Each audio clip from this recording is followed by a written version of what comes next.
The Heisman Trophy is college football's highest honor and has been given to the best or overall most valuable player each season since 1935, or at least in theory. I'm sure anyone that just heard me say that statement can argue at least 5 to 10 examples in their lifetime where that was not the case or has a strong argument against the winner or a strong case for the runner-ups. I fall into that category too. The best definition for the Heisman I could find is it is awarded to the most outstanding performance which best exhibits the pursuit of excellence with integrity. Winners epitomize great ability combined with diligence, perseverance, and hard work. Now, in our lifetimes, we've seen guys with lesser stats on a good team win the award, and we've seen the rare guy on an average team with undeniable stats win the award. But what if I told you that in 1956, a player on a 2-8 team who did not lead the nation in any statistical categories somehow won the thing? Well, that's exactly what happened.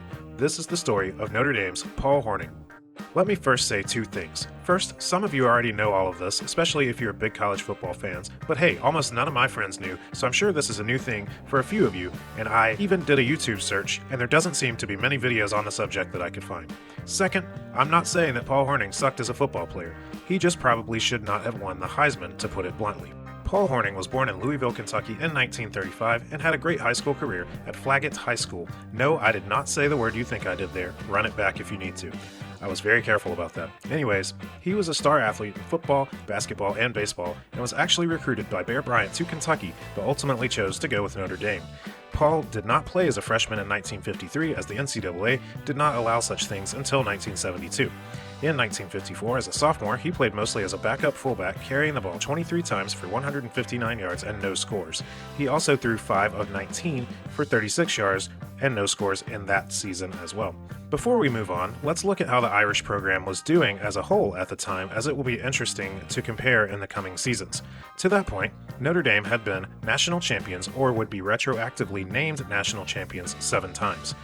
1953 was also the final year of legendary coach Frank Leahy, leading the team to a 9-0-1 record, and despite some polls selecting them as national champions, the school does not claim it. Terry Brennan would take over as the head man in 1954 and led the team to a 9-1 record. In 1955, with Hornung now in his junior season and leading the offense as starting halfback and safety, the team went a decent 8-2, only a slight drop-off from the previous 2 seasons. In that season, Hornung went 46 of 103 for 743 yards and 9 touchdowns with 10 interceptions through the air.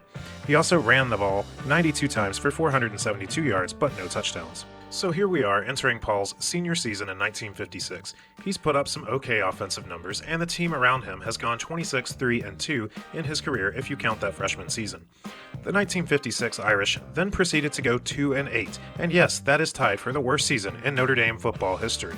And look, some of these games weren't even respectable, such as a 40-0 loss at Oklahoma, a 33-7 loss at Navy, and a 48-8 loss to Iowa. So far, we've established one thing: 1956 Notre Dame football sucked.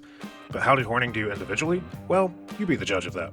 He threw 59 of 111 for 917 yards and 3 touchdowns, and a horrible 13 interceptions, and ran 94 times for 420 yards and 6 touchdowns.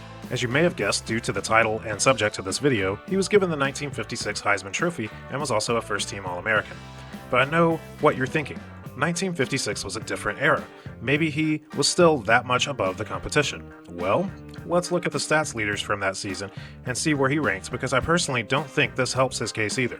In pass completions, he ranked 15th, 80 behind number 1. He did not rank anywhere near the top in completion percentage, barely over 50%, and was 11th in passing yards. As we previously mentioned also, his 13 interceptions were 9th most in the nation. His rushing yards and touchdowns did not even rank in the top 20. To give him some credit here, his highest stat, aside from interceptions of course, was him ranking number 2 in total yards with 1,337. But should being second in total yards on a bottom-dwelling team get you the sport's highest honor? How about we see who else was up for the award and consider that? Finishing second was Johnny Majors of Tennessee, whose best statistical claims were being ranked 7th in total yards and tied for 7th for touchdowns responsible for on a 10-1 SEC championship Vols team. Finishing third was Tommy McDonald of Oklahoma, who was 7th in rushing yards, 5th in rushing yards per attempt, tied for 3rd in rushing touchdowns, 2nd in yards from scrimmage, 2nd in touchdowns from scrimmage, 1st in touchdowns responsible for, 2nd in total touchdown, and 2nd in points.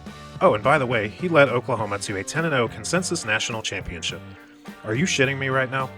It should also be noted that Stanford's John Brodie led the nation in all passing categories, but his team finished 4-6, which seemingly is the reason for him placing 7th in the Heisman voting. So, the voters did seemingly punish players for being on a bad team if that team wasn't Notre Dame. So finally, we asked the big question. What the hell happened here? According to my research, nobody actually has a great answer, and the articles I have found basically just say, he was a college football legend, and it happened a long time ago, so don't worry about it. Paul Hornung himself stated that he thought it was unusual. He said he had a lot of votes as a junior, and that probably helped keep him fresh in all the voters' minds, and considers himself lucky. And he is. The next worst was the inaugural winner, Jay Berwanger, whose Chicago team went 4-4 before the award had any prestige, and above that was Oklahoma's Steve Owens in 1969 on a 6-4 squad. Outside of those two, Tim Tebow and Lamar Jackson were on 9-4 teams when they won, but I think we can all somewhat agree that they had enough talent to arguably justify it. And actually, the same can be said about Owens. My own personal conclusion, and it's just my opinion, so feel free to disagree in the comments, Paul Hornung won the 1956 Heisman Trophy simply because he went to Notre Dame, and the Northeast and Midwest media outlets were already in love with him and Notre Dame, and somewhat continue to be to this day. If stats mattered most, John Brodie was your guy. If being a winner on top of stats mattered most, Johnny Majors or Tommy McDonald should have been your guy. Paul Hornung was inducted into the College Football Hall of Fame in 1985 and went on to have a Hall of Fame NFL career with the Packers after being taken first overall in the 1957 NFL Draft. He died in 2020 at the age of 84. Here's to you for giving it all to a game you loved, I love, and probably a lot of you watching love. Though I don't think you deserved one of your college awards. No one can ever take that from your legacy, and I'm sure you cherished it like anyone else would put in the same situation. Thanks for checking out College Football Chronicles. I will see you next time.